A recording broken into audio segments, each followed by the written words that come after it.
हैं और possible solutions की बात करेंगे। तो चलिए स्टार्ट करते हैं। अब सबसे पहले अगर बात की जाए जी कश्मीर के पास्ट के हवाले से या कश्मीर का ज्योग्राफी देखा जाए तो देखिए सबसे इंपॉर्टेंट चीज़ ये है कि अब कश्मीर जो है वो एक इंटरनेशनल इशू है। अब अगर एक इंटरनेशनल इशू है तो उसको हम नेशनली जो है वो एक्सप्रेस नहीं कर सकते क्योंकि वो ऑलरेडी जो है उसकी बहुत ज़्यादा अहमियत है, लेकिन आपने ना इसे नेशनल इशू समझना है ना जो है इंटरनेशनल इशू। आप इसे एज ए कश्मीरी जो है ख़ुद को ये समझें कि आप कश्मीरी हैं और एज ए कश्मीरी आप इसको समझने की कोशिश करिए कि एक्चुअली में प्रॉब्लम कहाँ पे और क्या प्रॉब्लम हो रहा है। ठीक है, तो लोकेशन की बात की जाए अगर तो पाकिस्तान, अगर यहाँ पे देखिए तो पाकिस्तान के नॉर्थ के अंदर जो है वो कश्मीर वाक़ है। ठीक है, और इंडिया के नॉर्थ वेस्ट के अंदर जो है वो कश्मीर है। यहाँ पे ये देखिए पाकिस्तान है और यहाँ पे ये इंडिया है और ये जो है इस जगह पे ये है कश्मीर। तो पाकिस्तान के नॉर्थ के ऊपर या नॉर्थ ईस्ट के ऊपर थोड़ा सा, और इंडिया जो है इसके नॉर्थ वेस्ट के ऊपर जो है वो कश्मीर वाक़ है। यहाँ पे ये इसका एक बिग मैप आप यहाँ पे इस पिक्चर के अंदर देख लें कि जो है कश्मीर खुद जो कश्मीर का मैप है वो किस तरह का है। ठीक है, और अगर बात करें जी तो पाकिस्तान के नॉर्थ पे है, इसके टोटल एरिया की बात करें तो 2,22,236 किलोमीटर है, किलोमीटर स्क्वायर है। और इसके ऊपर जो क्लेम है यानी कि 3 जो ममालिक हैं वो क्लेम करते हैं कश्मीर के हिस्सों के ऊपर, और ख़ास करके पाकिस्तान और इंडिया तो खैर फुली क्लेम करते हैं कि पाकिस्तान क्लेम करता है कश्मीर उसका है और इंडिया क्लेम करता है कश्मीर उसका है। पाकिस्तान कहता है ये हमारी जो है वो शह रग है और हम इसे नहीं छोड़ सकते, और इंडिया कहता है ये हमारा जो है वो अटूट अंग है, हम इसके बिना नहीं रह सकते। तो चाइना जो है उसने जो है बीच का रास्ता निकाला और अपना जो उसका एरिया था जो वो क्लेम कर रहा था तो यहाँ से उसने ये जो है 1962 के अंदर इसको हासिल कर लिया। ठीक है, बाकी पाकिस्तान और जो इंडिया है इसका यहाँ पे जो है वो इशू चल रहा है इन दोनों पार्ट्स के ऊपर। अब उसमें जो 1962 की वॉर हुई चाइना की, तो चाइना ने जो है वो क्या किया जी, चाइना ने क्लेम किया था ये एरिया, और यहाँ पे ये जो आपको छोटा सा एरिया नज़र आ रहा है पाकिस्तान के अंदर, कि भाई पाकिस्तान के साथ भी क्योंकि बॉर्डर डिस्प्यूट थी और 1963 के अंदर जो है वो ये प्रॉब्लम सॉल्व हुआ और बहुत ही मुनासिब तरीके से इन्हीं बातचीत के थ्रू जो है सॉल्व हो गया, इसमें कोई कॉन्फ्लिक्ट नहीं हुआ। लेकिन जब इंडिया की बात आई तो इंडिया के साथ इनकी वॉर हुई और वॉर के नतीजे के तौर पर ये जो पार्ट है कश्मीर का, ये पार्ट चाइना ने इनसे छीन लिया। इवन अभी लास्ट ईयर भी आपने देखा कि लद्दाख के एरिया में, क्योंकि लद्दाख के साथ है तो यहाँ पे जो है वो चाइना और इंडिया का जो है वो कॉन्फ्लिक्ट है और अभी भी यहाँ पे बॉर्डर के ऊपर बहुत सख्त किस्म की टेंशंस जो हैं वो इंडिया और चाइना के बीच में चल रही हैं। ठीक है, तो लास्ट ईयर तो वॉर के हालात जो है वो पैदा हो चुके थे यहाँ पे। अब जो चाइना का हिस्सा है वो है जी अक्साई चाइना या चीन, अक्साई चीन उसको कहा जाता है। पाकिस्तान का जो एरिया है उसको कहा जाता है आज़ाद कश्मीर। ठीक है, हम उसे कहते हैं कि हमने उसे आज़ाद करवाया तो वो है आज़ाद कश्मीर। ये यहाँ पे मैप के अंदर आप देखिए तो ये है आज़ाद कश्मीर, ये एरिया है पाकिस्तान का, ये एरिया है इंडिया का और इंडिया इसे कहता है जम्मू एंड कश्मीर। हम इसे कहते हैं भाई ये जम्मू एंड कश्मीर का एरिया है यहाँ पे। और ये जो गिलगित बल्तिस्तान का एरिया है ये भी एक्चुअली में अगर इस मैप के अकॉर्डिंगली देखा जाए, ठीक है, तो कश्मीर का ही हिस्सा है। लेकिन अब पाकिस्तान जो है वो इसे कश्मीर का हिस्सा नहीं मानता। गिलगित बल्तिस्तान को पाकिस्तान ने भी, जैसे आपने देखा वहाँ पे इलेक्शंस भी हुए और इमरान खान साहब ने अनाउंस भी किया कि इसको जो है वो अलग सूबा बनाया जाएगा। पहले से भी सूबा था लेकिन वो जो सूबों के जो राइट्स होते हैं वो सारे के सारे यहाँ पे, या लॉज जो हैं बाकी सूबों वाले यहाँ पे अप्लाई नहीं होते, लेकिन अभी उन्होंने कहा कि भाई हम इसको मजीद आगे लेके चलेंगे। तो पाकिस्तान सिर्फ इस एरिया को, ये जो आज़ाद कश्मीर का एरिया है इसको जो है वो कश्मीर मानता है और इसको कश्मीर नहीं मानता। लेकिन इंडिया क्लेम करता है कि ये भी कश्मीर है और हमें ये सारे का सारा कश्मीर चाहिए, इंडिया ये कह रहा है। जबकि दूसरी साइड पे पाकिस्तान जो इंडिया का लद्दाख का एरिया है, ठीक है, इसको कश्मीर का हिस्सा नहीं मानता। बिल्कुल वैसे ही जैसे कि गिलगित बल्तिस्तान को हम नहीं मानते तो इंडिया इसको जो है वो कश्मीर का हिस्सा नहीं मानता और इंडिया कहता है कश्मीर जो है वो यहाँ पे ये इशू है, ये जो एरिया है ये कश्मीर का है, ये जो लद्दाख का एरिया है ये कश्मीर का हिस्सा नहीं। लेकिन पाकिस्तान इसे भी क्लेम करता है। अब हालात ये हैं कि पाकिस्तान ये कहता है कि ये पूरे का पूरा यानी लद्दाख समेत जो है इसको मिला के ये एरिया पूरे का पूरा कश्मीर हमारा है। क्यों? क्योंकि यहाँ आबादी जो है वो मुसलमानों की, और यहाँ पे जब भी जो है वो रेफरेंडम करवाया जाएगा तो रेफरेंडम के थ्रू फैसला आएगा कि भाई इन्होंने पाकिस्तान के साथ शामिल होना है, जो ऑलरेडी वो आवाम कह चुकी है। जबकि इंडिया ये कहता है कि जो महाराजा हैं, ठीक है, महाराजा जो थे गुलाब सिंह,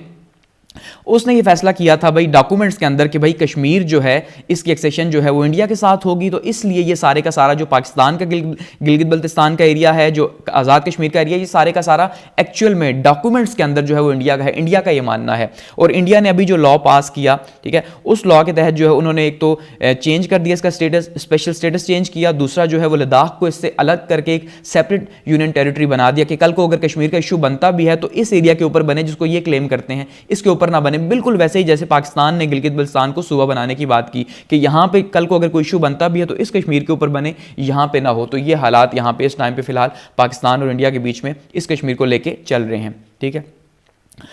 अब बात करते हैं जी टोटल सी पॉपुलेशन की। तो 2001 के सर्वे के अकॉर्डिंगली जो है वो 10.1 मिलियन जो है इसकी पॉपुलेशन है, यानी तकरीबन कोई 1.25 करोड़ के करीब, ठीक है, इसकी आबादी है। और 97 ये 80 अभी तो ये 97 ही है, लेकिन 87% यहाँ पे मुस्लिम्स हैं। और अगर बात करें कश्मीर की हिस्ट्री की कि एक्चुअली में जो है कश्मीर का जो ओल्ड स्टेटस है वो क्या रहा इससे पहले के, ये जो हम लेके बैठ के हैं एक साइड पे पाकिस्तान और दूसरी साइड पे इंडिया, कश्मीर हमारा है, कश्मीर हमारा, लेकिन एक्चुअल में इससे पहले जो है वो क्या चल रहा था और कश्मीर किस तरह की स्टेट थी। तो सबसे पहले अगर बात की जाए कश्मीर के नाम के ऊपर, तो इसके ऊपर मुख्तलिफ किस्म की आरा जो हैं वो पाई जाती हैं। कुछ लोग ये मानते हैं कि जिसका नाम है ये है काशी, यहाँ के जो लोग थे जो स्टार्ट के अंदर आके यहाँ पे बीसी के ज़माने में, ठीक है, हज़रत ईसा अलैहिस्सलाम से पहले बिफोर क्राइस्ट जो है यहाँ पे आके रहे, तो वो काशी लोग थे, तो उनके ऊपर इसका नाम पड़ा कश्मीर। ये कुछ लोगों का मानना है। इसी तरह से जो इंडियंस मानते हैं, जो हिंदू खास करके मानते हैं, वो इसे मानते हैं ये एक डेसिकेटेड लैंड है, यानी कि एक इंतहाई खुश्क किस्म की ज़मीन वो इसे मानते हैं। अब खुश्क किस्म की ज़मीन से जो है वो कहते हैं जी का मतलब वाटर, ठीक है, पानी, और शिमेरा मतलब डेसिकेट, यानी कि एक ऐसी जगह जहाँ पे पानी ना हो, जहाँ पे पानी के बाद वो आपने देखा हो दलदल सी बन जाती है, पपड़ी टाइप की, उस तरह का जो है ये मानते हैं कि उस तरह का है। और फिर इनका ये मानना है कि फिर जो है ना वहाँ पे जो बारामूला का इलाका है उनका, बारामूला का, वहाँ से जो है एक पुराना जो इनका जी लॉर्ड है, उन्होंने वहाँ से क्या किया जी, वहाँ से पानी निकाला और उसके बाद कश्मीर जो है ये दूसरी तरह हुई। लेकिन एक और यहाँ पे जो है अगर बात की जाए इस्लामिक हवाले से, तो इस्लामिक हवाले से माना जाता है कि हज़रत सुलेमान सलाम की फ़ौज जब यहाँ से गुजर रही थी, एक राय है, तो उस टाइम पर उन्होंने इस वादी को देखा और कहा कि कितनी खूबसूरत वादी है लेकिन यहाँ पर पानी नहीं, तो ये शायद कुछ थोड़ा बहुत मिलता है। तो उन्होंने उस टाइम पर कहा कि अगर कोई यहाँ पानी लाए तो कितनी खूबसूरत वादी हो। तो माना जाता है एक द्यो जो है उसने, क्योंकि द्यो और परियाँ उनके कब्जे में थी हज़रत सुलेमान अलैहिस्सलाम के, तो उसने कहा था कि अगर मैं यहाँ पानी ले आऊँ तो आप जो है फलां परी से मेरी शादी करवा दें। तो फिर उसके बाद यहाँ पानी आया, वो दियो लेके आया। एक रिवायत ये भी मानी जाती है। अब ये मुसलमान मानते हैं, अब ये जो दूसरी है ये हिंदू मानते हैं, और ये जो तीसरी है ये भी जो है मिक्स यहाँ पे पाई जाती है इसके नाम के ऊपर। तो कंफर्म नहीं कहा जा सकता क्या जो है यहाँ पे जो है वो आया।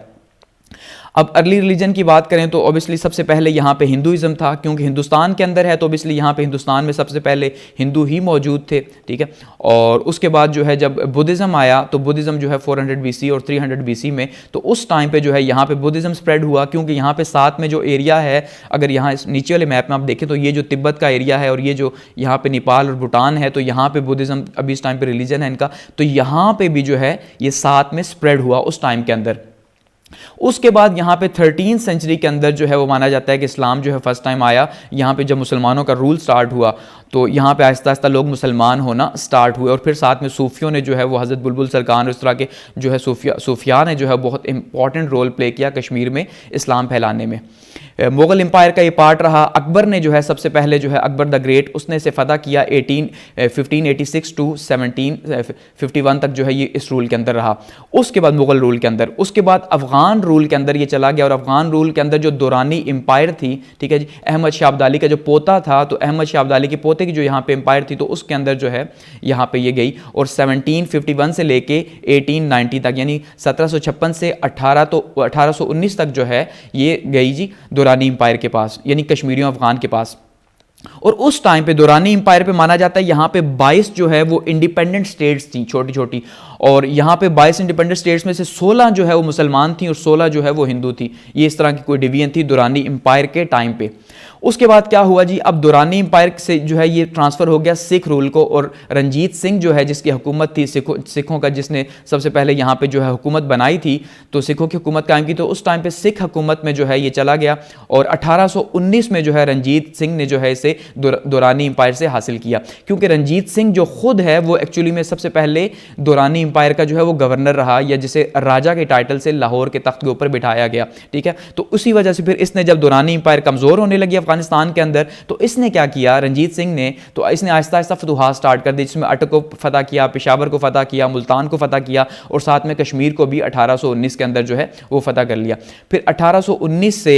1846 तक जो है ये महाराजा रंजीत सिंह के अंडर या उसके अंडर, क्योंकि 1839 के अंदर रंजीत सिंह की तो खुद डेथ होगी, लेकिन वो डायनेस्टी जो है वो वही चल रही थी फिलहाल सिखों की, ठीक है। उसके बाद क्या हुआ जी कि फर्स्ट सिख वॉर हुई इंग्लिश के साथ, ठीक है जी, यानी एंग्लो जो वॉर हुई, एंग्लो सिख वॉर, तो उसके अंदर क्या हुआ, जो कंपनी के साथ इनकी वॉर थी तो उसमें सिखों को जो है वो शिकस्त हुई। अब सिखों को जब शिकस्त हुई तो सिखों के ऊपर जो है वो जुर्माना डाला गया कि भाई आप पैसे दें, तो उसके नीचे के तौर पे जब उनके पास पैसे नहीं थे तो सिखों से जो है वो कश्मीर ले लिया गया, ठीक है। तो कश्मीर ले लिया गया और कश्मीर को जो है वो बेच दिया गया। वहाँ का जो गवर्नर था उस टाइम पे, जो कि असल में रंजीत सिंह के अंडर ही उस टाइम पे जो है वो गवर्नर था, तो उसी को हाकिम बना दिया गया, जो एक राजपूत जो है फैमिली से ताल्लुक रखता था, गुलाब सिंह, ठीक है। इस गुलाब सिंह को जो है वो बेच दिया गया और इसको फिर कहा जाता है डोगरा डायनेस्टी, इसी वजह से कहा जाता है डोगरा रूल। तो ये जो डोगरा डायनेस्टी है ये स्टार्ट हुई जी 1846 के बाद, जब गुलाब सिंह को 1 मिलियन के अंडर जो है वो ट्रीटी ऑफ लाहौर के अंडर जो है बेच दिया गया कश्मीर, या फिर 7.5 करोड़ के अंदर कुछ लोग मानते हैं, लेकिन जो है ना 1 मिलियन भी इसे माना जाता है ट्रीटी। तो हरि सिंह जो है वो 1925 के अंदर जो है उसका महाराजा बना, और उसके बाद जो है जिस टाइम पे इंडिपेंडेंस हुई यानी 1947 के टाइम पे, तो उस टाइम पे जो है ये हरि सिंह ही जो है वो इसका महाराजा था, जो कि 1952 तक रहा। उसके बाद फिर इसका बेटा कारा सिंह जो है वो वहाँ का जो है वो सदर बन गया, वहाँ का जब सिस्टम चेंज हुआ इंडिया के एक्सेशन के थ्रू, ठीक है। तो ये कुछ इंट्रोडक्शन का। आगे बढ़ते हैं और बात करते हैं जी कश्मीर इशू की, कि जो मसला है एक्चुअली में कश्मीर इशू का, ये स्टार्ट कहाँ से हुआ, क्यों कश्मीर इशू का मसला स्टार्ट हुआ, कि जब इसका जो पास्ट है वो इतना शानदार रहा, इवन ये सबसे बड़ा जो है वो सूबा माना जाता है कश्मीर जो है, जब कंपनी का रूल था, और उससे पहले भी काफ़ी ज़्यादा खुशहाल था और लोग आज़ाद रह रहे थे। सबसे बड़ी बात यह है लोग आज़ाद रह रहे थे, लेकिन इस टाइम पे जो है वो लोग ग़ुलाम हो चुके हैं और ग़ुलामी के अंदर जो है वो रह रहे हैं, ठीक है। तो अब उसमें 3 जून प्लान जो था, यानी 3 जून का जो मंसूबा था, तो 3 जून के मंसूबे के तहत क्या कहा गया, जिसे इंडिपेंडेंस प्लान भी कहा गया, कि उसके तहत ये कहा गया कि भाई पाकिस्तान और इंडिया जो है इनको 2 आज़ाद रियासतें बनाया जाए, और जो इलाके हैं वो जहाँ पे मुसलमानों की आबादी ज़्यादा है वो सिंपली वो पाकिस्तान के अंदर शामिल होंगे, और जहाँ पे हिंदुओं की आबादी ज़्यादा है वो इंडिया के अंदर शामिल होंगे। ये तो हो गई उन इलाकों की बात जहाँ पे ब्रिटिश रूल था, यानी कि जहाँ पे अंग्रेज़ों ने कब्जा किया हुआ था, ये उनकी बात हुई। लेकिन इसी के बीच में जो है जो प्रिंसली स्टेट्स थी, जो कि शाही रियासतें थी, जहाँ पे जो है वो प्रिंस का पूरा सिस्टम एक चला आ रहा था बादशाही का, तो वो इंडिपेंडेंट थी। तो उनको ये कहा गया कि आपकी अपनी मर्जी है, आप अपनी चॉइस के ऊपर जिसके साथ भी शामिल होना चाहें, यानी आप अगर पाकिस्तान के साथ शामिल होना चाहती हैं तो ठीक है आप पाकिस्तान के साथ शामिल हों, और हिंदुस्तान के साथ अगर शामिल होना चाहते हैं तो हिंदुस्तान के साथ शामिल हो जाएं। ये 3 जून प्लान के अकॉर्डिंगली कहा गया शाही रियासतों को। तो यहाँ पे आप देखिए ये जो आपको येलो कलर की दिखाई दे रही हैं ये हैं प्रिंसली स्टेट्स, और ये जो दूसरा कलर है इसमें आपको दिखाई दे रही हैं ये हैं वो स्टेट्स जहाँ पे ब्रिटिश जो है उनका कब्जा रहा। तो इनका तो फैसला हो गया कि जहाँ पे मुसलमानों की आबादी ज़्यादा है, और साथ में एक और शर्त भी लगाई गई कि एक तो आबादी बहुत ज़्यादा इंपॉर्टेंट है कि जहाँ पे आबादी हो, दूसरा उनका जो ज्योग्राफी है, ठीक है, जो जोग्राफिया है वो बहुत ज़्यादा इंपॉर्टेंट है, कि जो अगर एक लेट्स सपोज एग्जांपल लें कि एक स्टेट जो है, जैसे हैदराबाद की स्टेट की बात करें या यहाँ पे जूनागढ़ की रियासत की बात करें, तो ये ऐसी स्टेट्स थी जहाँ पे मुसलमानों की आबादी थी, लेकिन इनका जो ज्योग्राफी था वो मैच नहीं करता था पाकिस्तान को, तो ये काफ़ी ज़्यादा प्रॉब्लम था। लेकिन बंगाल तो यहाँ पे बना, क्योंकि बंगाल और पंजाब की तकसीम ही असल में पाकिस्तान था। इसके ऊपर फिलहाल हम बात नहीं करते, ठीक है। तो यही एक्चुअली पाकिस्तान बना था, लेकिन इसके अलावा जो छोटे छोटे इलाके थे उनके ऊपर जो है वो ज्योग्राफी बहुत ज़्यादा इफेक्ट कर रहा था, कि भाई जहाँ पे जो है वो अगर हिंदुओं के बीच में गिरी हुई एक स्टेट है तो फिर उसको हिंदुओं के साथ शामिल किया जाए, क्योंकि उसको मुसलमान अलग अलग से मैनेज तो कर नहीं सकते कि यहाँ पे भी एक पाकिस्तान हो, यहाँ पे भी एक पाकिस्तान हो, यहाँ पे भी हो, यहाँ पे भी हो, तो ये तो ऐसे हो नहीं सकता। तो साथ में जो ज्योग्राफी जिसके साथ अटैच है उसको जो है वो प्रेफर किया जाएगा, एक तो आबादी, दूसरा ज्योग्राफी। तो ये जो प्रिंसली स्टेट्स थी इनमें से आधे जो है, आधे से ज़्यादा जो है वो इंडिया के साथ शामिल हो गई, और कुछ जो पाकिस्तान की साइड पे थी वो पाकिस्तान के साथ शामिल हो गई। तो यहाँ पे ये जो जम्मू एंड कश्मीर आपको दिखाई दे रहा है इसका प्रॉब्लम पैदा हो गया। अब उसकी वजह यह है कि यहाँ प्रॉब्लम इस वजह से पैदा हुआ कि उसके 2 से 3 रीजंस थे। अब सबसे पहला रीज़न क्या था कि यहाँ की जो आबादी थी, अगर उसकी बात की जाए, आबादी की बात की जाए, वो तो 77% उस टाइम पे मुसलमान थे। इसका मतलब आबादी तो मुसलमानों की थी, तो आबादी के लिहाज से इसे शामिल होना था पाकिस्तान के साथ। इवन अगर ज्योग्राफी की बात की जाए तो इसके सारे के सारे जो ज़मीनी रास्ते हैं वो भी पाकिस्तान के साथ हैं, इससे जो दरिया निकलते हैं इवन वो भी जो है पाकिस्तान के अंदर बहते हैं। तो हर चीज़ ये बता रही है कि कश्मीर ने पाकिस्तान के साथ ही शामिल होना था। एक न्यूट्रल होकर बात करते हैं 22 से हट के, तो पाकिस्तान के साथ शामिल होना था। दूसरी साइड पे इंडिया से सिर्फ एक रास्ता है इसका, पठानकोट से, ठीक है, और कोई रास्ता है ही नहीं। और ऊपर से आबादी जो है वो भी हिंदुओं की नहीं है ज़्यादा, मुसलमानों की आबादी ज़्यादा है। सिर्फ ये है कि इसका जो महाराजा था, ठीक है, गुलाब सिंह, तो गुलाब सिंह खुद जो है वो हिंदू था और राजपूत था, तो इस वजह से उसकी जो कोशिश थी कि भाई ये इंडिया के साथ शामिल हो। सबसे बड़ा इशू यहां पे ये बना, यानी कि सिर्फ महाराजा के बेस के ऊपर जो है महाराजा ने सारे का सारा इशू क्रिएट किया और इसने जो है उस टाइम पे फैसला किया कि इंडिया के साथ शामिल होना, यहां से प्रॉब्लम पैदा हुआ। तो खैर जब ये फैसला किया गया कि भाई जिसने जिसके साथ शामिल होना है पाकिस्तान के साथ या इंडिया के साथ, वो शामिल हो जाए, तो उस टाइम पर प्रिंसली स्टेट से 564 या 562 के करीब प्रिंसली या शाही रियासतें मौजूद थी। अब जब कश्मीर का फैसला हुआ तो कश्मीर के फैसले से पहले लॉर्ड माउंटबेटन जो हैं वो 5 दिन जो है वो गुजार के आए जी, कहाँ पे जी, कश्मीर के अंदर। लॉर्ड माउंटबेटन जो कि इंडिया के governor general, first governor general भी बने और आखिरी जो है वो वाइसराय भी थे हिंदुस्तान के, ठीक है, जिनको आखिरी वाइसराय बना के भेजा गया, जिन्होंने डिवीजन प्लान दिया था एक्चुअली में। तो 19 जून 1947 को लॉर्ड माउंटबेटन भी वहाँ पे गए और कुछ कॉन्स्पिरेसीज हैं, अब ये कन्फर्म मैं नहीं कह रहा, कुछ कॉन्स्पिरेसीज हैं कि इन्होंने जो है वो महाराजा को यकीन दिलाया कि अगर वो पाकिस्तान के अगर शामिल नहीं होना चाहता पाकिस्तान के साथ, क्योंकि महाराजा को प्रेशर था मुसलमानों की तरफ से, ठीक है,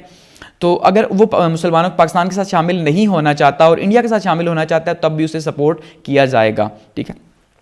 उसके बाद फिर जब महाराजा के इरादों का कुछ आइडिया हुआ मुसलमानों को, तो मुसलमानों ने पूंछ के मकाम से जो है वो क्या कर दिया जी, रिवॉल्ट कर दिया। ये पहली बगावत थी, यानी कि जो सिख आर्मी थी यहाँ पे, सॉरी, इसकी जो महाराजा की आर्मी थी उस आर्मी के खिलाफ जो है बगावत हो गई, उस आर्मी के खिलाफ झगड़ा स्टार्ट हो गया यहाँ पे, और ये 5 दिन तक ये चलता रहा। उसके बाद क्या हुआ कि महाराजा ने क्या किया जी, स्टैंड स्टिल एग्रीमेंट जो है वो एक कर लिया कि भाई मुआहिदा जारिया एक किया कि फिलहाल, क्योंकि 12 को किया तो 15 अगस्त को जो है वो इंडिपेंडेंस की डेट थी, तो ये कहा गया महाराजा की तरफ से कि फिलहाल का मतलब ये है कि अभी जो है आप मुझे टाइम दें, ना मैं पाकिस्तान के साथ शामिल होना चाहता हूं और ना पाकिस्तान इंडिया के साथ शामिल करना चाहता हूं, तो फिलहाल हम जैसा हमारा स्टेटस है एक इंडिपेंडेंट स्टेट के हवाले से आप इसी तरह इसको कैरी करें, उसके बाद हम डिसाइड करेंगे किसके साथ शामिल हों। लेकिन क्योंकि अब रिवॉल्ट यहाँ पे स्टार्ट हो चुका था और एक वॉर जो है वो फौज के साथ लगी हुई थी, यानी कि एक आर्मी जो है महाराजा की आर्मी, उसके साथ जो है यहाँ पे मुजाहिदीन जो थे उनकी एक वॉर स्टार्ट हुई थी, और वो जो रिवॉल्ट था वो आहिस्ता आहिस्ता बढ़ता जा रहा था मुसलमानों की तरफ से, क्योंकि उन्हें आइडिया हो चुका था महाराजा क्या डिसीजन ले रहा है। अब ऐसे में जब रिवॉल्ट बढ़ा, यहां से खास करके मुजाहिदीन जो हैं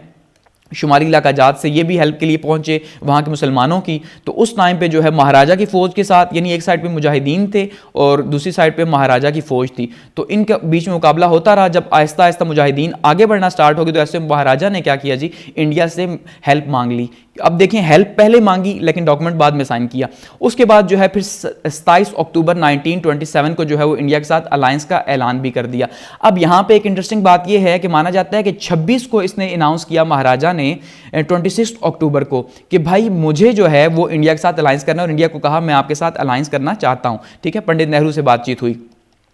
अब 26 को अनाउंसमेंट हुई और एक ही दिन के अंदर जो है 27 को डॉक्यूमेंट भी साइन हो गया। तो कश्मीर से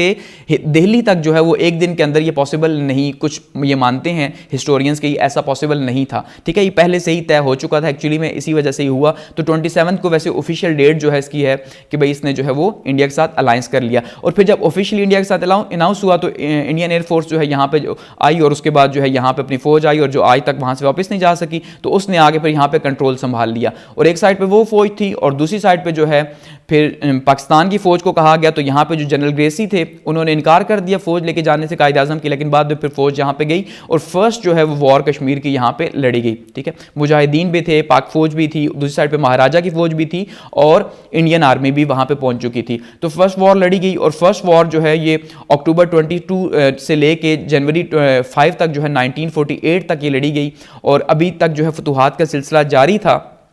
आपस की। और उसके बाद क्या हुआ जी कि इंडिया जो है ये इशू लेके चला गया यूएन के पास। 1 जनवरी 1948 को इंडिया ये इशू कहाँ लेके चला गया जी, यूएन के पास। और यूएन सिक्योरिटी काउंसिल जो है उसने वहाँ पे डिसीजन लिया कि सबसे पहले तो आप सीज फायर करें, यानी जो जहाँ पे मौजूद है वहीं पे स्टॉप हो जाए, ठीक है, जिस जगह पे आप मौजूद हैं, जितना जो है वो मुसलमान आगे बढ़ चुके हैं वहाँ पे स्टॉप हों, और जहाँ पे इंडिया है वहीं पे स्टॉप हो जाए। दूसरा जो है आप आपस में म्यूचुअल एग्रीमेंट करें, कोई मुआहदा करें जिसके तहत इसका फैसला हो, और तीसरा जो है कोई प्लेबिसाइट करें, ये और सबसे इंपॉर्टेंट चीज़ रेफरेंडम जो है उसके थ्रू जो है वो आप इसका फैसला करें। यानी कि कश्मीर की जो आवाम है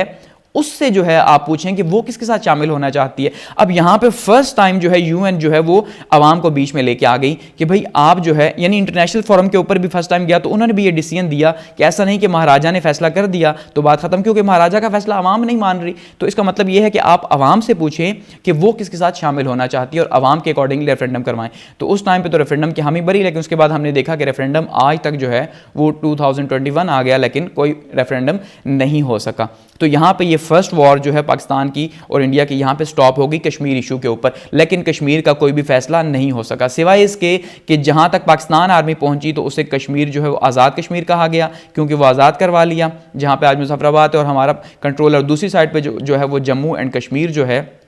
वो आज वैसे ही मौजूद है, ठीक है, वो कंट्रोल आज भी इंडिया के पास है। तो ये उस टाइम का यहाँ पे इशू वहीं पे मौजूद है, जहाँ था वहीं पे है।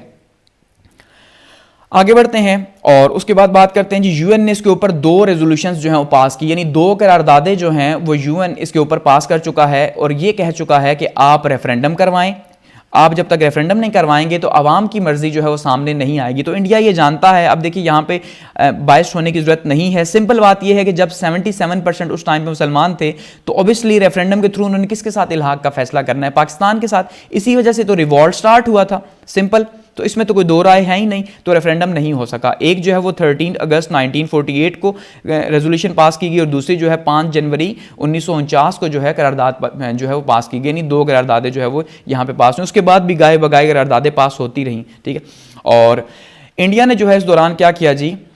आर्टिकल 370 जो है अपने कॉन्स्टिट्यूशन के अंदर ऐड किया 26 नवंबर 1949 को जो है, और कश्मीर जो है इसको एक स्पेशल स्टेटस दे दिया। अब स्पेशल स्टेटस यहाँ पे क्या दिया कि यहाँ पे स्पेशल स्टेटस ये दिया कि भाई आप एक रियासत के तौर पे हमारे साथ शामिल हो रहे हैं, जैसे बाकी रियासतें जो हैं वो शामिल हो रही हैं। इस टाइम पे भी 7 स्टेट्स इंडिया के अंदर जो है वो 7 शामिल हैं। तो कहा जो रियासत के तौर पर शामिल हो रहे हैं तो इसका मतलब आप आज़ाद होंगे, आपकी जो आज़ादी है उसका मुकम्मल तौर पर ख्याल रखा जाएगा। क्योंकि यहाँ पर जब आर्टिकल 370 शामिल किया गया तो उसमें सिर्फ 3 चीजें थीं कि एक ये कि डिफेंस, दूसरा एक्सटर्नल अफेयर्स जो बैरूनी आपके मामलात हैं, और तीसरा कम्युनिकेशन जो है, ठीक है, ये इंडियन गवर्नमेंट के पास रहेगी। बाकी सारे के सारे जो इश्यूज हैं वो रियासत के पास रहेंगी। इसका मतलब रियासत जो है वो अपनी आज़ादी को बरकरार रखेगी, आपने सिर्फ डिफेंस जो है इसका कंट्रोल करना है। ये मुआहदा हुआ। उसके बाद क्या हुआ जी, ये इशू दोबारा से जो है वो यूएन के पास तो मौजूद था। यूएन ने फिर क्या किया जी, एक मीडिएटर जो है वो मुकर्रर कर दिया कि भाई जो आप जो है वहाँ जाके इनके बीच में फैसला करें। यानी एक जज को मुकर्रर किया गया जो कि सर ऑन डिक्सन जो थे, तो इनको जज बना के भेजा गया 12 अप्रैल 1950 को कि आप जाएं और देखें कि कश्मीर जो है एक्चुअली में उसका प्रॉब्लम क्या है और उसको किसके साथ शामिल होना चाहिए, यानी पाकिस्तान के साथ शामिल होना चाहिए या जो है वो हिंदुस्तान के साथ शामिल होना चाहिए, कहाँ पर प्रॉब्लम है। तो सर ऑन डिक्सन जो हैं इन्होंने जो है वो रिपोर्ट दी, और रिपोर्ट कब दी जी, 15 सितंबर 1950 को जो है इन्होंने रिपोर्ट दी। और इसके ऊपर ख़ास करके इन्होंने बताया कि इंडियन एटीट्यूड जो है वो मेरे लिए प्रॉब्लम का बायस। अब ये पाकिस्तानी नहीं था, ये कांग्रेस था, इससे कोई ज़रूरत नहीं थी पाकिस्तान को सपोर्ट करे, लेकिन बावजूद इसके ने बताया कि भाई जो इंडियन एटीट्यूड है वो इंडिया चाहता ही नहीं है कि इसका कोई फैसला हो सके, इसलिए इंडिया जो है मेरे साथ उसने कोऑपरेट ही नहीं किया। इस बंदे ने अपनी रिपोर्ट के अंदर ये बताया। इसका मतलब ये है कि यहाँ से ये फर्स्ट रिपोर्ट थी जिसने बता दिया कि इंडिया जो है वो नहीं चाहता ये बात, और आज तक हकीकत यही है कि इंडिया नहीं चाहता।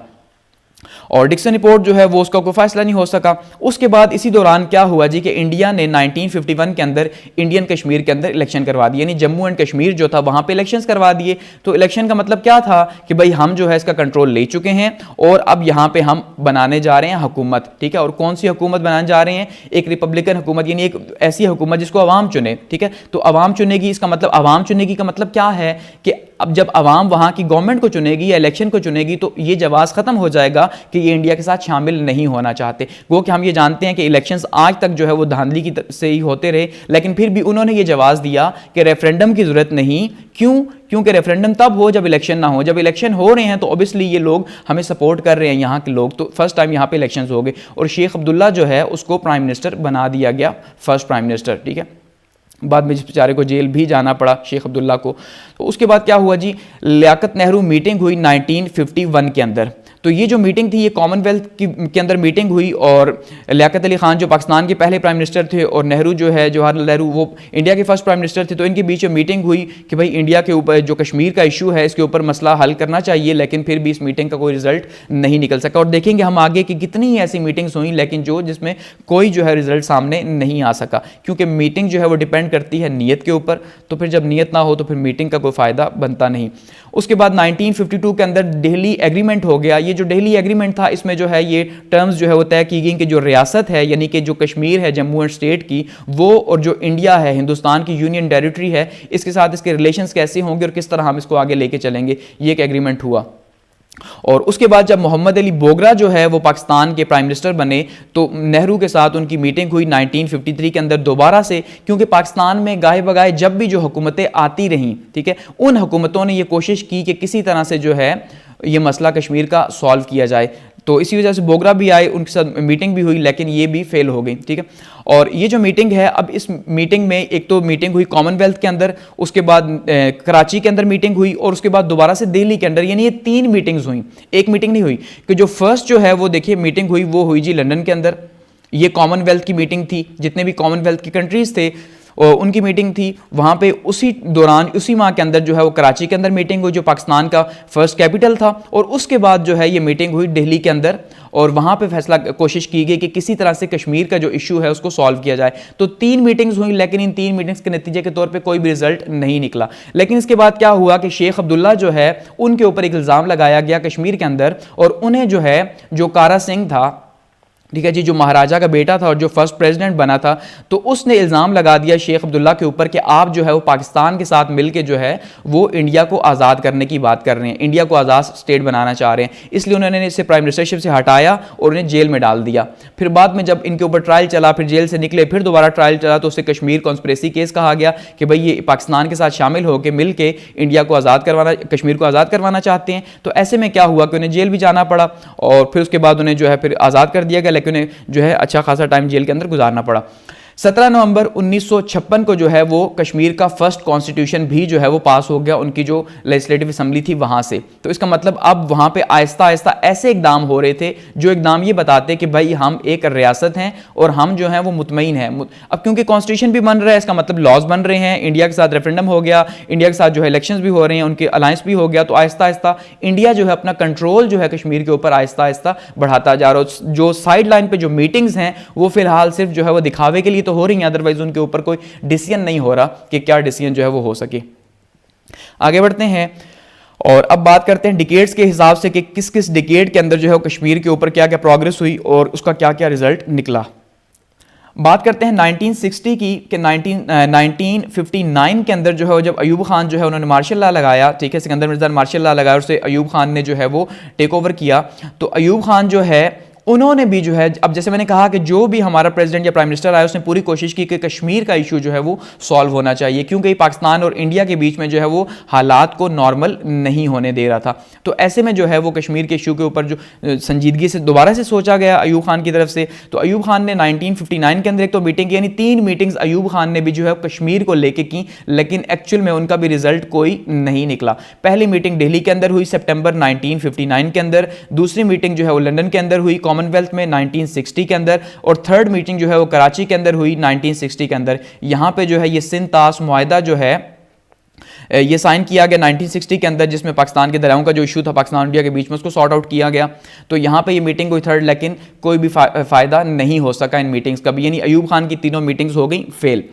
उसके बाद क्या हुआ, 6 जो हैं वो राउंड चले, राउंड टेबल के जो है वो कॉन्फ्रेंस के 6 राउंड चले फॉरेन मिनिस्टर्स के, कि जिस पे फैसला हो सके कश्मीर के ऊपर। और ये जो 6 राउंड्स हैं ये बड़े इंपॉर्टेंट राउंड थे, लेकिन एक्चुअली में ये भी जो है वो बेकार गए। अब ये बेकार क्यों गए और ये राउंड्स क्यों हुए, तो उसमें अब जुल्फ़िकार अली भुट्टो साहब उस टाइम पे हमारे जो है वो वज़ीर ख़ारजा थे, और सरदार सुहान सिंह जो है ये इंडिया के जो है वज़ीर ख़ारजा थे। तो इनके बीच में जो है वो ये फैसला होना था, यानी कि कश्मीर का कोई ना कोई इशू सोल्यूशन जो है वो सोचना था। लेकिन ये जो 6 मीटिंग्स हुई, जो कि पहली जो है वो रावलपिंडी के अंदर हुई 26 से 29 के बीच में, और दूसरी मीटिंग जो है वो 16 से 20 जनवरी 1963 को हुई,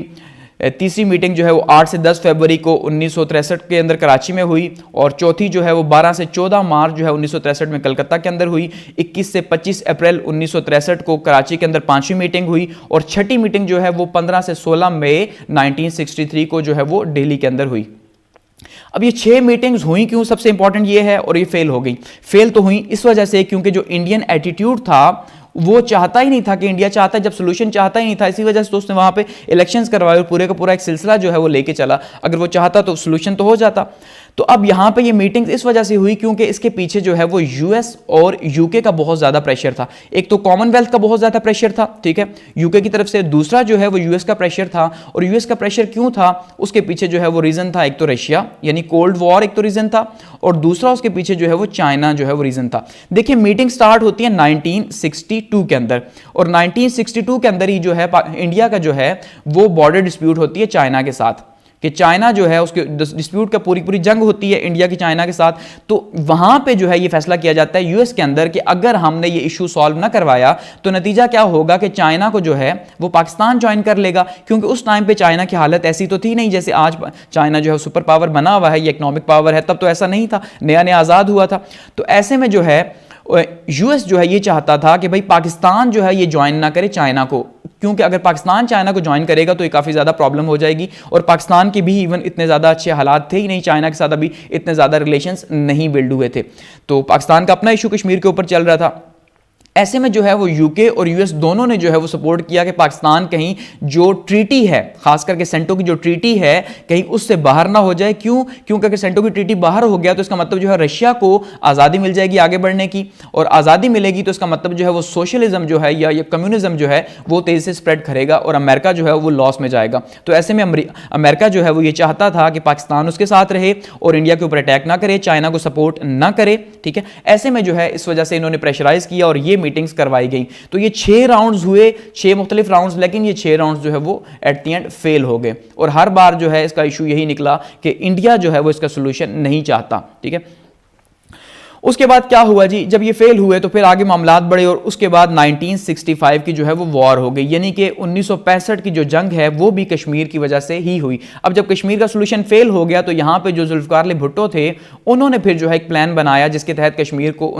उनका इरादा था कि आज़ाद करवाया जाए, गो के जो कि ऐसा तो हो नहीं सका, लेकिन ये एक वॉर जो है प्लान की गई और ऑपरेशन जिब्राल्टर के नाम से जो है वो अगस्त 1965 के अंदर जो है वो एक ऑपरेशन जो है वो लॉन्च किया गया। तो उसके अलावा बॉर्डर के ऊपर जो है ये इशू स्टार्ट हो चुके थे अप्रैल से सितंबर तक 1965 तक। तो उसके बाद जब ऑपरेशन जिब्राल्टर हुआ जिसका मकसद यही था कि भाई इंडियन ऑक्यूपाइड कश्मीर जो है यानी जम्मू एंड कश्मीर वहाँ पे जो है वो जाके कब्जा किया जाए, लेकिन ऐसा पॉसिबल नहीं हुआ और नतीजे के तौर पे 6 सितंबर को जो है वो एक फुल फ्लेज वॉर जो है पाकिस्तान के मशरकी बॉर्डर के ऊपर जो है वो भारत ने लॉन्च कर दी। उसके नतीजा फिर हमने देखा कि दोनों के लिए बहुत अच्छा नहीं था। तो गो कि ये जो वॉर हुई ये सेकेंड वॉर थी जो कश्मीर के ऊपर हुई।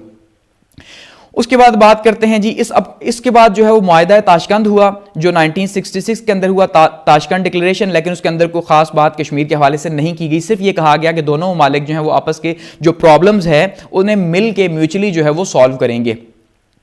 अब बात करते हैं जी 1970s की और देखते हैं कि कश्मीर का क्या इशू रहा। यहाँ पे जब अयूब खान की गवर्नमेंट चली गई, या खान का उस टाइम पे दौर था, तो या खान का दौर आया और उस टाइम पे हमारा जो इशू था सबसे बड़ा वो क्या था जी, बांग्लादेश के साथ चल रहा था। नतीजे के तौर पे जो है 1971 की वॉर हुई और बांग्लादेश हमसे जो है वो जुदा हो गया, ठीक है। यानी जो वेस्ट पाकिस्तान ईस्ट पाकिस्तान था वो बांग्लादेश बन गया उस टाइम पे। तो यहाँ पे ये वॉर दोबारा से हो गई। अब वॉर तो इंपॉर्टेंट नहीं थी, लेकिन अब वॉर में जो भी हुआ उसके बाद कश्मीर के हवाले से जो इंपॉर्टेंट था वो था जी शिमला एग्रीमेंट, क्योंकि इस वॉर के ऊपर जो है वो पाकिस्तान के तकरीबन जो है वो 93,000 के करीब जो है सिविलियंस और फौजी जो है उनको भारत ने पकड़ लिया, ठीक है। भारत जंगी कैदी बना के ले गया। अब जब जंगी कैदी हुआ तो यहां पे उस टाइम पे गवर्नमेंट चेंज होके आ चुकी थी जी, क्योंकि इलेक्शंस हुए थे और इलेक्शंस के बाद हमने देखा कि जो जुल्फ़िकार अली भुट्टो हैं वो पीपल्स पार्टी के तहत जो है वो यहां पे प्राइम मिनिस्टर बने हैं। तो उस टाइम पे मार्शल लॉ एडमिनिस्ट्रेटर थे फिलहाल। उसमें ऐसा क्या हुआ जी कि उसमें शिमला कॉन्फ्रेंस जो है वो 2 to 3 जुलाई 1972 को जो है वो इंडिया के शिमला के अंदर जो है ये साइन की गई। अब शिमला कॉन्फ्रेंस जो है इसमें एक तो अयूब खान जुल्फ़िकार अली भुट्टो जो है वो फौजियों को आज़ाद करवा के लाए। दूसरा इसके अंदर ये कहा गया कि भाई जो कश्मीर का इशू है उसके ऊपर भी बात की गई और कहा गया कश्मीर का इशू जो है वो एक तो हम बाहमी बातचीत से सॉल्व करेंगे और दूसरा सबसे इंपॉर्टेंट चीज़ हम किसी थर्ड पार्टी को इसमें नहीं लाएंगे। अब ये एक बहुत ही इंपॉर्टेंट चीज़ थी जो कि उस टाइम पे जुल्फ़िकार अली भुट्टो को माननी पड़ी, क्योंकि उस टाइम पे वॉर के हालात की वजह से पाकिस्तान के ऊपर बहुत ज़्यादा जो है वो प्रेशर था और 93,000 के फौजी जो है वो इंडिया के पास थे, तो ये माननी पड़ी। अदरवाइज थर्ड पार्टी अगर नहीं होगी बीच में, तो थर्ड पार्टी के अलावा तो ये फैसला हो ही नहीं सकता कश्मीर का, इन दो की वजह से। यानी पाकिस्तान और इंडिया अगर आपस में फैसला करें तो ये तो इनकी ईगो का इशू है, तो ये तो सॉल्व हो ही नहीं सकता थर्ड पार्टी के बिना। तो ऐसे में जो है ये कहा गया कि भाई हम जो है वो ये बायलैटरल रिलेशंस रखेंगे, आपस की बातचीत करेंगे। और उसी टाइम पे जो सीज फायर लाइन थी जो 1948 के अंदर जो है तय हो गई थी, जहां पे पाकिस्तान और इंडिया जो है वॉर स्टॉप की थी, फर्स्ट वॉर, तो उसको लाइन ऑफ कंट्रोल कह दिया कि भाई फिलहाल इसी को हम बॉर्डर मानेंगे और यही हमारा बॉर्डर है, ना आप इसे क्रॉस करेंगे और ना हम इसे क्रॉस करेंगे। एक ये शिमला एग्रीमेंट के अंदर हुआ। आगे बढ़ते हैं जी और बात करते हैं 1980s की, क्योंकि 1970 के में जो है उसके अलावा जो है कोई खातिर ख्वाह ऐसी कोई कामयाबी हासिल नहीं हो सकी और यहाँ पे जो है इंटरनल डिस्प्यूट्स काफ़ी ज़्यादा चलते रहे, नेशनलाइजेशन की पॉलिसी हुई और यहाँ पे इश्यूज़ चले और मार्शल लॉ लगा। तो उसके बाद बात करते हैं 1980s की। तो 80s में जो है वो कश्मीर की अगर बात करें तो कश्मीर पे क्या हुआ, सबसे पहले जो सियाचिन ग्लेशियर था फिलहाल, जिसको जो अंग्रेज़ हैं, ठीक है, जो इंग्लिश वाले थे, उन्होंने क्या किया जी, इसको तकसीम नहीं किया और ना ही बताया कि ये किसके हिस्से में है, ठीक है। तो इस वजह से 1984 में जो इंडिया है उसने सियाचिन ग्लेशियर के ऊपर कब्जा कर लिया, तो सियाचिन ग्लेशियर के। और उसके बाद 1988 के अंदर जो सार्क की कॉन्फ्रेंस हुई, तो उस सार्क की कॉन्फ्रेंस में जो है वो बेनज़ीर भुट्टो जो पाकिस्तान की प्राइम मिनिस्टर थी उस टाइम पे, ठीक है, और दूसरी साइड पे जो है वो राजीव गांधी जो है वो इंडिया के प्राइम मिनिस्टर थे। तो इनके बीच में जो है वो माना जाता है काफ़ी खुशगवार माहौल के अंदर जो है वो मुलाकात हुई और इस मीटिंग में जो है बात की गई कश्मीर के हवाले से। तो माना जाता है कि जो राजीव गांधी थे वो देख के मुस्कुराए जो है वो बेनज़ीर को, और ये कहा कि कश्मीर का जो इशू है वो तो सॉल्व हो चुका, यानी वो तो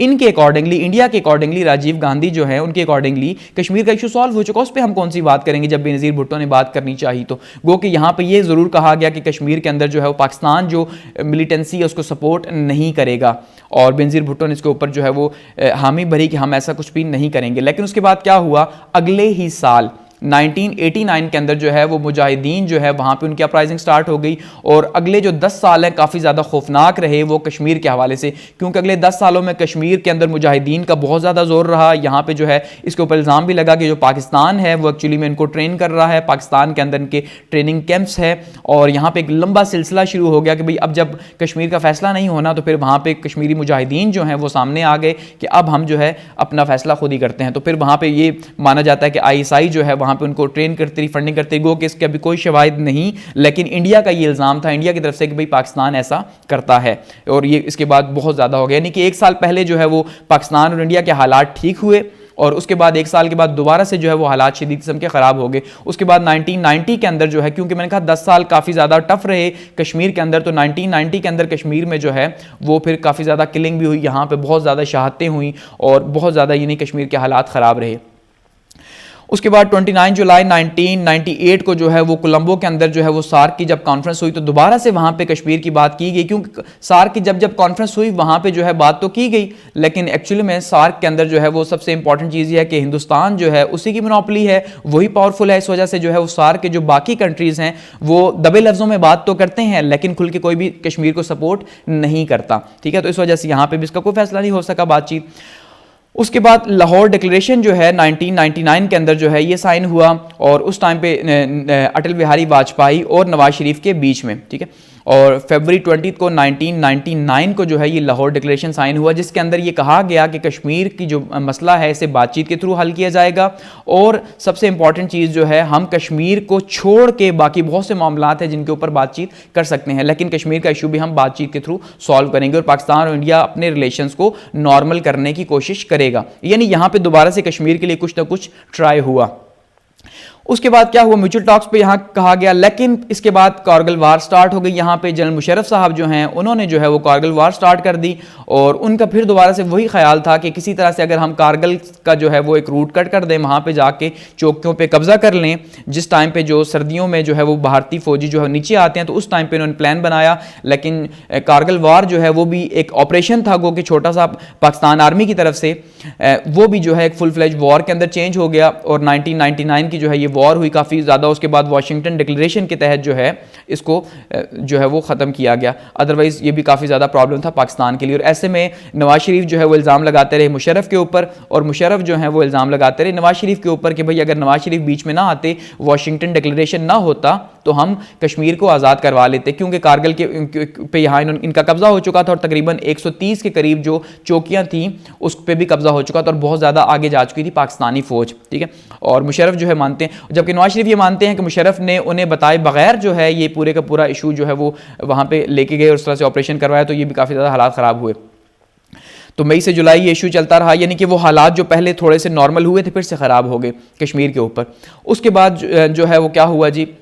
10 सालों के अंदर तकरीबन 70,000 के करीब जो है वो कश्मीर के अंदर शहादतें हुई। यानी आप अंदाज़ा कर लें सिर्फ 10 सालों में 70,000 के करीब शहादतें हुई। इसके अलावा जो है वो असमत दरी जो हुई और वहाँ पे जो कारोबारों को नुकसान पहुँचा, दुकानें जो हैं उनको जलाया गया, उनको आग लगाई गई, वो जो है वो एक अलग इशू है। और इतना ज़्यादा जुल्म सितम यानी कि जो हुआ, तो यहाँ पर ये आप मैप भी देख लें कि ये जो है ये कारगिल वार का है। यहाँ पर ये जो लाइन आपको नज़र आ रही है ये लाइन ऑफ कंट्रोल, जो कि अब 1972 के एग्रीमेंट के तहत जिसको लाइन ऑफ कंट्रोल कहा गया, ये सीज़ फायर लाइन थी। और ये है पाकिस्तान का कश्मीर इस साइड पे,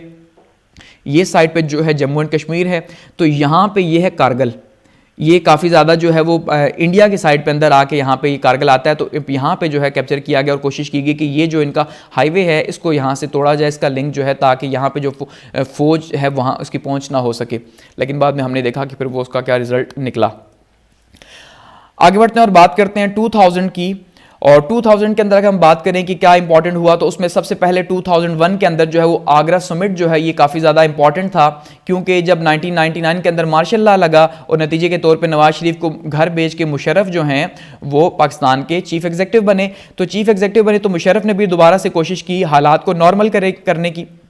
तो ऐसे में जो है वो आगरा समिट जो है वो 14 से 16 जुलाई 2001 को हुआ और माना जाता है ये काफ़ी ज़्यादा सीरियस जो है मीटिंग्स थी और ये काफ़ी ज़्यादा राउंड्स थे इन दो दिनों के अंदर जो है वो कश्मीर इशू के ऊपर, जिसमें जो है वो एक साइड पे जो है वो अटल बिहारी वाजपेयी थे और दूसरी साइड पे जो है प्रेसिडेंट मुशर्रफ थे। यहाँ पे आपको पिक्चर भी नज़र आ रही है, तो इसके अंदर जो है काफ़ी खुशगवार माहौल में है। लेकिन एक्चुअल में जो है यहाँ पे इस राउंड के अंदर ये फैसला करना था, लेकिन इंडिया जो है, इंडियन एटीट्यूड जो है यहाँ पे भी आड़े आया। उसकी वजह क्या थी कि ये जो है ये राउंड्स भी फेल हुए और उसकी वजह ये थी कि इंडिया जो है वो नेक्स्ट ईयर इलेक्शन करवाने लगा था 2002 के अंदर कश्मीर के अंदर। तो उसका फोकस था कश्मीर को आगे लेके जाना या उसको जैसे भी अपने साथ मिलाना या डेवलप करना है। तो वहां पे तो ये फिर क्वेश्चन पैदा नहीं होता था कि वो पाकिस्तान को कहे कि भाई ठीक है हम कश्मीर का फैसला करते हैं, और पॉसिबल सोल्यूशन क्या हो सकता था, उनकी आज़ादी का ही हो सकता था। तो ऐसा पॉसिबल नहीं था। तो ऐसे में ये आगरा समिट भी जो कश्मीर के ऊपर हुई ये भी जो है वो नाकाम हो गई। उसके बाद 2000 के अंदर की ही अगर बात करें तो 2008 के अंदर जो है मुंबई अटैक हुए और पाकिस्तान और इंडिया के हालात जो है एक बार फिर से जो है वो कशीदा हो गए। और ये जो मुंबई अटैक हुए ये 26 से लेके और 29 नवंबर 2008 तक जो है ये हुए और होटल ताज और मुंबई के अंदर ये अटैक्स हुए। और इसका जो इल्ज़ाम लगा वो लगा पाकिस्तान के ऊपर, क्योंकि उन्होंने कहा जी जमात उद दावा जो है, ठीक है, जमात उद दावा और साथ में जैश मोहम्मद जो है इन्होंने जो है माना कि अटैक्स किए, तो इसके पीछे जो है वो ISI इन्वॉल्व थी। इंडिया की तरफ से जो है वो इल्ज़ाम लगाया गया और इंडिया ने जो है ISI ने जो है उन्हें ट्रेन किया, यहाँ पर भेजा, तो ये सारा कुछ इशू हुआ। तो इससे पहले जो है अगर 2001 में ये हमारा इशू ये यहाँ बचा हुआ है, तो 2001 के अंदर जो पार्लियामेंट के ऊपर अटैक हुआ तो इससे भी जो है वो काफ़ी ज़्यादा हालात ख़राब हुए, लेकिन बाद में दोबारा से आगरा समिट यहाँ पे हुआ था। उसके बाद बात करते हैं जी 2010 की कि यहाँ पे उसके बाद क्या हुआ। तो उसमें जो है अब ये क्योंकि फाइनल फेज़ है तो उसमें अब देखते हैं जी कि 2010 के अंदर जो है वो अनरेस्ट एंड किलिंग्स हुई बहुत ज़्यादा कश्मीर के अंदर और बहुत शदीद किस्म की और बहुत सुअर किस्म की, क्योंकि वहाँ पे दोबारा से एक अपराइजिंग हुई थी मुजाहिदीन की इसी तरह से, जिसका इल्ज़ाम दोबारा से जो है वो पाकिस्तान के ऊपर लगा कि पाकिस्तान जो है वो उनको ट्रेन करके यहाँ पर भेज रहा है। 2013 के अंदर जो है वो प्राइम मिनिस्टर्स की दोबारा से मीटिंग हुई न्यूयॉर्क के अंदर और ये UN का जो जनरल असम्बली का इजलास था उसके अंदर जो है ये मीटिंग हुई थी मनमोहन सिंह की नवाज शरीफ साहब के साथ। और ये जो मीटिंग थी ये तकरीबन मान जाता है कि 1.5 घंटा जो है ये मीटिंग चलती रही और 1.5 घंटा ये मीटिंग चलती रही। तो इसके अंदर जो है ये कश्मीर के ऊपर बातचीत हुई, लेकिन फिर भी जो है इसका कोई सोल्यूशन नहीं निकल सका, यानी उस टाइम पे भी इसका कोई फाइनल फैसला नहीं हुआ। उसके बाद जो इंडिया ने जो हमसे बातचीत करनी थी वो कैंसिल कर दी 2014 के अंदर, ये इल्ज़ाम लगा के कि भाई पाकिस्तान जो है वो एक साइड से हमसे बात कर रहा है, दूसरी साइड से जो मिलिटेंट्स हैं उन मिलिटेंट्स को जो है वो सपोर्ट कर रहा है कश्मीर के अंदर, ये इल्ज़ाम लगाया गया। इस वजह से हम पाकिस्तान से मजीद बातचीत नहीं करते। तो वो बातचीत का जो सिलसिला शुरू हुआ था 2013 के अंदर वो 2014 में फिर से एंड हो गया। फिर 2016 के अंदर जो है वो पठानकोट का अटैक हुआ और उसके बाद जो है दोबारा से पाकिस्तान और इंडिया जो है इनकी फौजें हाई अलर्ट हो गई, फिर से हालात इंतहाई किस्म के कशीदा हो गए। पठानकोट ये वही इलाका है जहां से कश्मीर का जो है वाहिद ज़मीनी रास्ता है कश्मीर में एंटर होने का इंडिया के साइड पे, तो वहां पे ये अटैक हुआ। उसके बाद क्या हुआ जी, 2016 के अंदर ही 8 जुलाई 2016 को बुरहान वानी जो है, ये सामने आपको जिस नौजवान की पिक्चर दिखाई दे रही है, बुरहान वानी को जो है वो शहीद कर दिया गया। अब जब बुरहान वानी को शहीद किया गया, ये कमांडर था, ठीक है, हिजबुल मुजाहिदीन का, और काफ़ी ज़्यादा एक्टिव कमांडर था। इसके ऊपर बहुत शदीद किस्म का कश्मीर के अंदर जो है वो प्रोटेस्ट हुआ और बहुत ज़्यादा जो है वो हालात ख़राब हुए और बहुत टाइम तक जो है वो हालात ख़राब रहे, क्योंकि इसके ऊपर इल्ज़ाम लगाया गया कि भाई ये पाकिस्तान की तरफ से था, इसको पाकिस्तान जो है हिजबुल मुजाहिदीन को फंडिंग कर रही है और सपोर्ट थी, और साथ में जो है ये इंडियन फ़ौजियों को जो अटैक कर रहा था, तो उसकी शहादत के पीछे फिर बहुत ज़्यादा जो है वो इशूज़ वहाँ पर क्रिएट हुए कश्मीर के ऊपर। उसके बाद 2016 के अंदर पाकिस्तान इंडिया ने जो है वो कहा जी हमने सर्जिकल स्ट्राइक्स जो है वो पाकिस्तान के इलाके में की हैं। पाकिस्तान का जो कश्मीर का इलाका है वहाँ पे जो कैंप्स थे, ठीक है, कैंप किसके थे, ये जो ट्रेनिंग कैंप्स थे मुजाहिदीन के, वहाँ पे जो है हमने अटैक किया, सर्जिकल स्ट्राइक्स की, और वहाँ पे बहुत से लोगों को हमने जो है वो मारा वहाँ पे, इंडिया का ये मानना था। तो उसके बाद फिर क्या हुआ जी, फिर पुलवामा अटैक हो गया 2019 के अंदर, यानी कि उसके बाद यानी 2019 की बात करें तो अभी जो हाल ही में हुआ लास्ट ईयर 1.5 साल पहले, तो पुलवामा अटैक हुआ। पुलवामा अटैक में क्या हुआ जी कि दोबारा से सर्जिकल स्ट्राइक्स जो है वो का माना गया कि बालाकोट के अंदर जो है वो 26 फरवरी को जो है वो इंडियन एयरफोर्स आई और बालाकोट के अंदर यहाँ पे जो जैश ए मोहम्मद के जो कैंप्स थे उन कैंप्स के ऊपर जो है वो अटैक किया गया, ठीक है, गो कि पाकिस्तान ने इसको डिनाई किया। उसके बाद क्या हुआ, 27 को पाकिस्तान ने जो है वो 2 एयरक्राफ्ट जो हैं, 2 फाइटर प्लेन्स जो हैं इंडिया के, उन्हें मार गिराया, और उसके नतीजे के तौर पे अभिनंदन जो है उनका एक पायलट जो है उसको पकड़ लिया गया, कमांडर जो था, ये आपको सामने यहाँ पे पिक्चर के अंदर दिखाई भी दे रहा है, अभिनंदन साहब, जिनको बाद में जो है वो चाय पिलाई गई और चाय पिला के फोटो सेशन करवा के और रिलेशंस को बेहतर करने के लिए जो है वो पीटीआई गवर्नमेंट ने इन्हें वापस भेजने का फैसला किया और वाघा बॉर्डर से जो है वो इन्हें वापस भेज दिया। तो इन्हें यहाँ पूछा, तो ये जो हालात है यहाँ पे भी बहुत ज़्यादा शदीद किस्म की टेंशन बनी रही और एक वॉर के हालात जो है वो बने रहे, लेकिन इंटरनेशनल जो है वो प्रेशर की वजह से वॉर में जो है वो काफ़ी ज़्यादा इशू था। लेकिन पाकिस्तान ने भी ये डिसाइड कर लिया था कि कहाँ कहाँ पे अटैक करना है, और इंडिया का माना जाता है उसने भी ये सोचा हुआ था कि हम वो जो है वो बहावलपुर वगैरह या दूसरे इलाकों के ऊपर जो है वो अटैक करेगा। तो बहुत ज़्यादा यहाँ पर हाई टेंशन जो है वो बनी रही इन 2 माह के अंदर। उसके बाद जी 1954 से लेके 2019 तक, अगस्त 2019 तक जो एक स्टेटस चल रहा था कश्मीर का एज ए स्टेट, उसको जो है इंडिपेंडेंट स्टेट वो ख़त्म कर दिया। 5 अगस्त 2019 को जो है वो एक प्रेसिडेंशियल ऑर्डर के थ्रू, जिसको बाद में असेंबली से पास करवा लिया गया, कश्मीर का जो स्पेशल स्टेटस था उसको जो है वो ख़त्म कर दिया गया। अब स्पेशल स्टेटस में हमने देखा था, जैसे कहा था कि भाई डिफेंस जो है, एक्सटर्नल अफेयर्स जो हैं और जो कम्युनिकेशन है, ये सिर्फ इंडिया के पास रहेगी, बाकी यहाँ पे कोई आके जो है वो ज़मीन नहीं खरीद सकता, या फिर यहाँ पे जो है किसी को सिटीजनशिप नहीं मिल सकती, कोई जो है वो अपना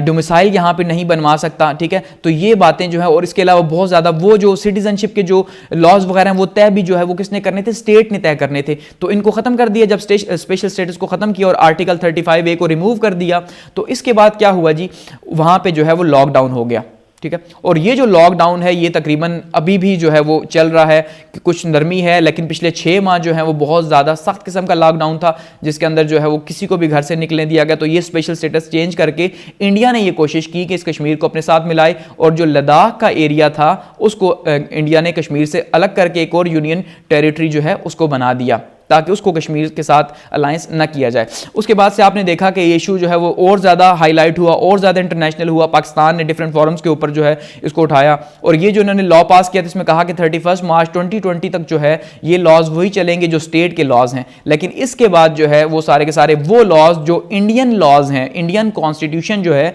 वो फुली जो है वो अप्लाई हो सकेगा कश्मीर के अंदर भी। तो जिससे सबसे बड़ा प्रॉब्लम ये होगा, कश्मीर की जो आबादी है जो इस टाइम पे तकरीबन 97% मुस्लिम है या 87% आपसे कहें मुस्लिम हैं, तो वो सारे की सारी चेंज हो जाएगी, क्योंकि उसको इंडिया चेंज करने की कोशिश कर रहा है कि अगर इन फ्यूचर कल को रेफरेंडम करवाई भी जाए, जो इंडिया पहले भी बहुत दफ़ा कोशिश कर चुका है, तो उसको जो है वो वहाँ पे जो है वो बैलेंस किया जा सके, ठीक है। तो ये इस वजह से, क्योंकि अब लॉज जब चेंज हुए हैं तो स्टेट जो है वो इंडिपेंडेंट तो नहीं रही, अब इसका मतलब ये वो इंडिया के अंडर आ चुकी है, तो ये इसकी वजह से बहुत ज़्यादा जो है वो प्रोटेस्ट भी हुआ। तो ये जो है इस टाइम पे करंट वहाँ पे सिनेरियो बना हुआ है कि वहाँ पे एक बहुत ज़बरदस्त किस्म की जो है प्रोटेस्ट भी मौजूद है। इसके अलावा जो है वो कश्मीरी जो है वो कैद खाने के अंदर जो है वो बंद हैं।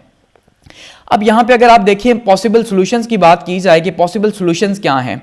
अब आप देखिए कि ये बात जो है, ये जितना भी इश्यू हमने डिस्कस किया, ये एज ए पाकिस्तानी डिस्कस किया या एज ए इंडियन हम इसको डील कर रहे हैं। लेकिन अगर ह्यूमन राइट्स के हवाले से बात करें कि ह्यूमन राइट्स के हवाले से क्या हो रहा है, तो आप देखिए ह्यूमन राइट्स के हवाले से क्या हो रहा है कि कश्मीर के अंदर 1 साल से अगर लॉकडाउन है, तो क्या 1 साल से कश्मीरी जो है वो इंसान नहीं, यानी कि 2 मुल्क अपनी अना के पीछे, अपनी ईगो के पीछे, खास करके इंडिया की अगर बात करें, जो इंडिया कर रहा है, क्योंकि पाकिस्तान के आज़ाद कश्मीर के अंदर तो ऐसे कोई हालात नहीं, वहां पर तो बहुत अच्छे हालात है, वहां पर इवन इंटरनेशनल ऑब्जर्वर्स भी जाते हैं, लेकिन इंडिया तो जो है वो जम्मू एंड कश्मीर के अंदर इंटरनेशनल ऑब्जर्वर्स भी लेके जाने दे रहा कि वहां पे आप हालात ना देखें, और जो दिखाता है झूठ दिखाता है वहां पे। तो इसका मतलब ये है कि पाकिस्तान और इंडिया जो है आपस की ईगो की वजह से, कि भाई एक कहता है मैं कश्मीर को नहीं छोड़ सकता, दूसरा कहता है मैं भी कश्मीर को नहीं छोड़ सकता, क्योंकि दोनों सुपर पावर्स हैं। तो ऐसे में वहां के ह्यूमन राइट्स की वायलेशन हो रही है, और उन लोगों के लिए बहुत ज्यादा जो है ये परेशानी और तकलीफ का बायस है कि वो जो इंसान है लेकिन वो हैवानों की तरह वहां पे जिंदगी गुजारने पे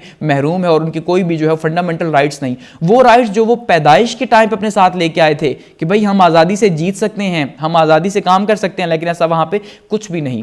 तो देखिए अगर सॉल्यूशंस की बात की जाए, तो सबसे पहले जिस सॉल्यूशन के ऊपर सबसे ज्यादा बात की गई लेकिन जिसका कोई सॉल्यूशन निकला नहीं, वो था ऑटोनॉमी, कि जो सबसे ज्यादा अगर कश्मीर के ऊपर बात की जाए, तो कश्मीर में इस टाइम पे 3 तरह के हमें ग्रुप्स नजर आएंगे। एक ग्रुप वो है जो बात करेगा जी कि हमने जो है वो पाकिस्तान के साथ रहना है। दूसरा ग्रुप वो है जो नजर आएगा जो कहेगा हमें इंडिया के साथ रहना है, क्योंकि वो एडजस्ट हो चुके हैं इंडिया के साथ, इंडिया को पावर समझते हैं। और तीसरा ग्रुप वो है जो ये कह रहा है कि हमें आज़ाद कर दो, ठीक है, हम आज़ाद रहना चाहते हैं, ना हम पाकिस्तान के साथ रहना चाहते हैं, ना हम इंडिया के साथ रहना चाहते हैं। ये जो थर्ड ग्रुप है ये सबसे ज़्यादा है। दूसरे नंबर पे वो ग्रुप है जो पाकिस्तान के साथ चाहता है। लेकिन अब जो पिछले साल जो हालात बने और जिस तरह से पाकिस्तान कश्मीर के इशू को इंटरनेशनल किया पाकिस्तान ने, और खासकर के इमरान खान की गवर्नमेंट ने जिस तरह से इंटरनेशनल किया, तो उससे जो गो के उनके ऊपर इल्ज़ाम भी लगा कि उन्होंने बेच दिया। हालांकि उनका क्या रोल हो सकता है वहां पर, उनका क्या रोल, तो उसके हवाले से जो है ये जो पाकिस्तान के हामी हैं ये काफ़ी ज़्यादा बड़े हैं कि भाई इस मुश्किल हालात में भी पाकिस्तान जो है वो कश्मीर को नहीं भूला, चाहे वो ओआईसी के अंदर इशू को लेके गया हो या ओआईसी से उसकी पाकिस्तान की जो है वो हालात के ताल्लुकात ख़राब हुए हो, सऊदी अरब से पाकिस्तान ने ताल्लुकात ख़राब किए कश्मीर के इशू के ऊपर, यूएई से हालात ख़राब किए कश्मीर के ऊपर, टर्की जो है एक उसने और ईरान ने जो है पाकिस्तान को सपोर्ट किया कश्मीर के ऊपर, अदरवाइज जो है वो बाकी मुस्लिम कंट्रीज़ ने सपोर्ट नहीं किया। इवन वो तो इंडिया के साथ जो है वो और ज़्यादा रिलेशन बढ़ाते रहे। तो ऐसे में कश्मीरी जो वो हल्का था जो पाकिस्तान का हामी था वो ज्यादा बड़ा, ठीक है। लेकिन अभी भी जो है वो उनकी डिमांड यही है कि भाई हमें दोनों छोड़ो, क्योंकि देखिए जब तक वो पाकिस्तान या इंडिया के साथ अगर ये लगा रहेगा पाकिस्तान और इंडिया के बीच में, तो कश्मीरियों को कभी सुकून नहीं मिल सकता, क्योंकि पाकिस्तान कभी सरेंडर नहीं करेगा, ये पाकिस्तान की भी ईगो है, इंडिया कभी सरेंडर नहीं करेगा, ये उसकी भी ईगो है। लेकिन बीच में जो है वो हालात जो खराब हुए हैं वो कश्मीरियों के हुए हैं, तो कश्मीरी ये चाहते हैं भाई प्लीज आप दोनों छोड़ो हमें, और सिंपली जो है हमें आज़ाद करो। जब हम आज़ाद होंगे तो हम जैसे और दुनिया के अंदर जो है वो 200 से ज़्यादा कंट्रीज़ जो हैं वो चल रहे हैं, तो हम भी यहाँ पे हमारी 1 करोड़ से ज़्यादा आबादी है, हम इतना बड़ा मुल्क हैं, तो हम जो है वो आसानी से जो है सर्वाइव करेंगे। लेकिन गो के ये फैसला होना भी बहुत मुश्किल है। तो इसलिए इसके और दूसरा सोल्यूशन क्या है जी, स्टेटस को जैसे जो चीज़ें हैं, यानी कि जो कश्मीर इंडिया के पास है,